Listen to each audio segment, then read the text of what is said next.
गळकछप्पर, तडे गेलेल्या भिंती, जीव मुठीत घेऊन विद्यार्थ्यांचं शिक्षण, राज्यातील जिल्हा परिषदेच्या शाळांचं विदारक वास्तव. झी24 तासच्या मोहिमेचं विरोधकांकडून कौतुक. सांगलीत गर्भवती महिला बालकांसाठीच्या पूरक पोषण आहारात सापडला मेलेला साप. पोषण आहार गुणवत्तेबाबत प्रश्नचिन्ह. आज सभागृहात विषय मांडून तातडीनं कारवाईची मागणी करणार. विश्वजित कदमांची प्रतिक्रिया. लाडकी बहीण योजनेच्या कागदपत्रांसाठी तुफान गर्दी. कोल्हापूर, नागपूर, पुण्यात महिलांच्या रांगा. शासकीय कार्यालयात गर्दी. शिक्षण क्षेत्रातील सर्वात मोठ्या घोटाळ्याचा पर्दाफाश. बोगस शिक्षक भरतीतून कोट्यवधी रुपयांची लूट. झी24 तासचा खास इन्व्हेस्टिगेशन रिपोर्ट.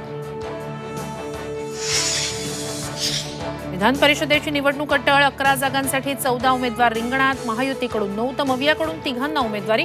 2 अपक्ष उमेदवारांनी वाढवली रंगत. कोल्हापुरात गुप्तधनासाठी नरबळी देण्याचा संशय. कौलव गावात धक्कादायक प्रकार. जादूटोण्या प्रकरणी 6 जणांवर गुन्हा दाखल.